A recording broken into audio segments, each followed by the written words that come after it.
আসসালামু আলাইকুম, ইউরেনিয়াম একাডেমিতে সবাইকে স্বাগতম। তো আজকে আমরা দেখব ইলেকট্রনিক্সের সেকেন্ড অধ্যায়ের ডায়োড অর গেট। তো এটা কিন্তু অনেক ইম্পর্টেন্ট। এটা কিন্তু 2022-এর এক্সামে এসেছে, 2020-এর এক্সামে এসেছে। এটা অনেক ইম্পর্টেন্ট যে ডায়োড অর গেট। তো ডায়োড অর গেট আসলে কিভাবে তৈরি করে। তো ডায়োড অর গেট বানাতে প্রথমে আমাদের এরকম একটা সার্কিট দরকার। দেখো এখানে দুইটা ডায়োড আছে, ডায়োড D1 এবং ডায়োড D2।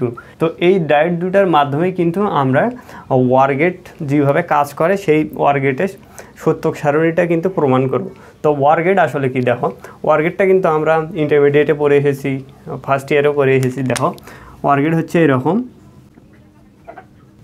ওয়ার গেটে কিন্তু আমাদের দুইটা ইনপুট থাকে এবং একটা আউটপুট থাকে। দেখো এবং output C is equal to আমাদের কি, সি ইজ ইকুয়াল টু কিন্তু এ প্লাস বি হয়। এবং এটার যদি আমরা সত্যক সারণীটা দেখি, দেখো সত্যক সারণীটা কিন্তু এরকম হয় যে এখানে যদি আমরা ইনপুট এ বি দেই এবং আউটপুট যদি সি দেই, এ বি এবং সি দেই, তাহলে দেখো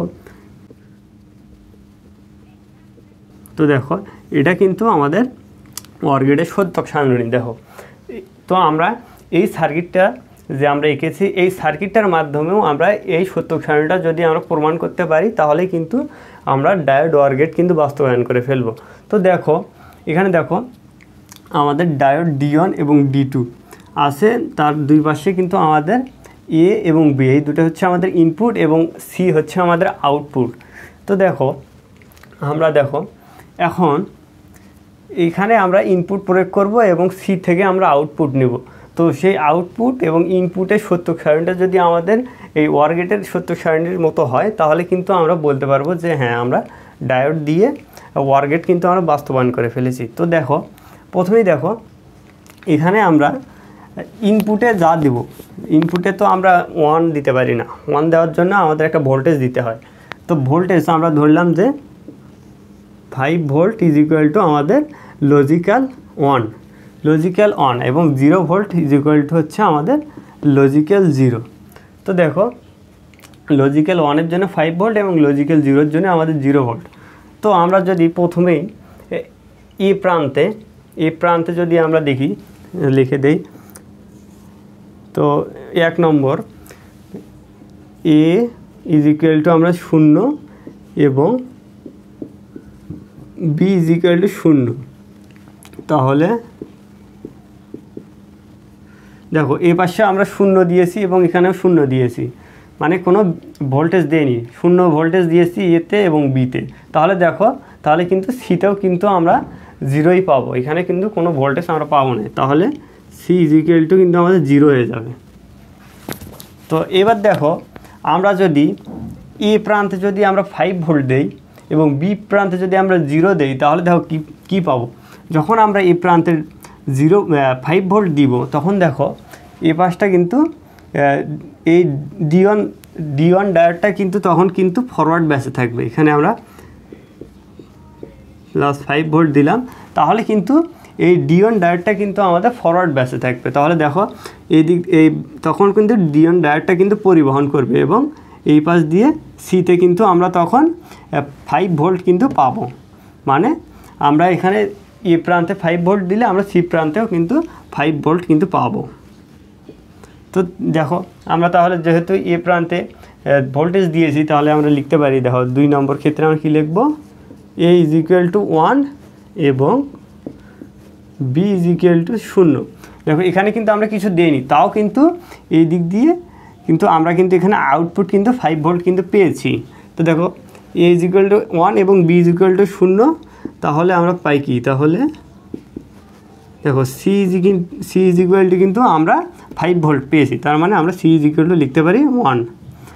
তো আবার দেখো আমরা এবার এতে 5 ভোল্ট না দিয়ে আমরা বিতে 5 ভোল্ট দিব। আমরা বিতে 5 ভোল্ট দিয়েছি এবং এতে দিয়েছি আমাদের 0।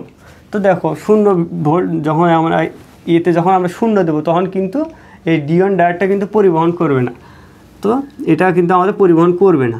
তো এখন যদি আমরা বি প্রান্তে যদি আমরা +5 ভোল্ট দিই, তাহলে দেখো এই D2 ডায়োড কিন্তু আমাদের ফরওয়ার্ড ব্যাসে থাকবে এবং কিন্তু এই ডায়োডটা কিন্তু আমাদের পরিবহন করবে।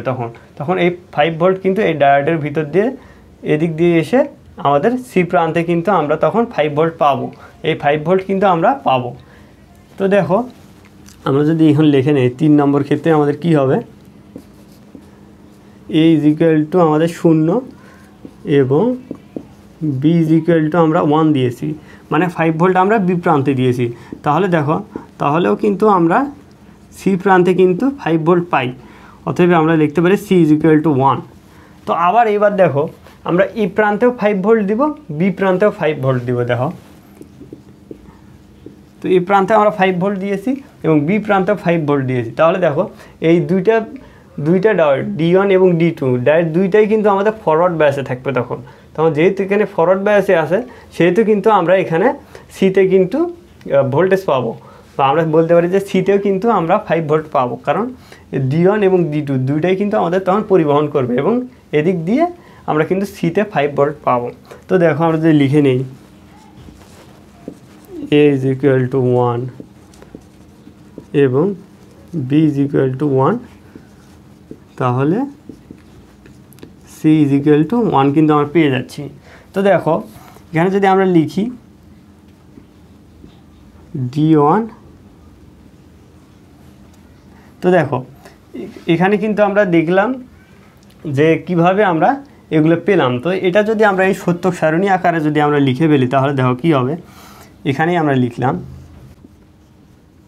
তো দেখো এ প্রান্ত বি এবং সি, তো দেখো এতে যখন আমরা প্রথমে 0 দিয়েছি, বিতে 0 দিয়েছি, তাহলে সিও কিন্তু আমরা 0 পেয়েছি। দেখো 0 0 0। আবার দেখো বি প্রান্তে যখন এখন 2 নম্বর ক্ষেত্রে দেখো আমরা কিন্তু এখানে এতে 1 দিয়েছিলাম বা 5 ভোল্ট দিয়েছিলাম এ প্রান্তে, এবং বি প্রান্তে আমরা 0 দিয়েছিলাম, তখনও কিন্তু আমরা সি প্রান্তে ভোল্টেজ পেয়েছিলাম, যে সিও তখন 1 ছিল। তাহলে দেখো এতে 1, বিতে 0, সিতে 1। তো আবার দেখো 3 নম্বর ক্ষেত্রেও আমরা এতে 0 দিয়েছিলাম এবং বি প্রান্তে আমরা 5 ভোল্ট দিয়েছিলাম, তখন আমরা কিন্তু সি প্রান্তে ভোল্টেজ পেয়েছিলাম 5 ভোল্ট। তো দেখো এ প্রান্তে 0, বি প্রান্তে 1, সিও কিন্তু আমরা 1 পেয়েছিলাম। তো দেখো চতুর্থ ক্ষেত্রে 4 নম্বর ক্ষেত্রে আমরা কিন্তু এতেও 5 ভোল্ট, বিতেও 5 ভোল্ট দিয়েছি, A is equal to 1, B is equal to 1 এবং সিতেও কিন্তু আমরা 5 ভোল্ট পেয়েছিলাম। তো দেখো সি ইজ ইকুয়াল টু 1 1 1 1। তো দেখো এই সত্যক সারণীটা এবং আমাদের OR গেটের যে সত্যক সারণী আছে এই দুটাই কিন্তু সেম। তো আমরা বলতে পারি যে আমরা ডায়োড দিয়ে কিন্তু OR গেট বাস্তবায়ন করে ফেলেছি। তো এটাই হচ্ছে ডায়োড OR গেট। এইভাবে তোমাদের যদি এক্সামে আসে তোমরা কিন্তু এইভাবে সার্কিট একে এইভাবে বর্ণনা করলে কিন্তু ফুল নাম্বার তোমরা পেয়ে যাবে। তো আশা করি তোমরা বুঝতে পেরেছো। তো এর পরবর্তী ভিডিওটা আমাদের হবে ডায়োড অ্যান্ড গেট। এই ডায়োড OR গেট যেরকম একটু সহজ মনে হলো, ডায়োড অ্যান্ড গেটটাই একটু কঠিন মনে হবে। তো আমি চেষ্টা করব তোমাদেরকে সুন্দর করে বুঝিয়ে দেওয়ার জন্য। তো আশা করি তোমরা বুঝতে পেরেছো। আর যদি কোথাও যদি তোমাদের বুঝতে সমস্যা হয় অবশ্যই কমেন্টে জানাবে এবং চ্যানেলটি কিন্তু সাবস্ক্রাইব করতে ভুলবে না। তো ধন্যবাদ সবাইকে।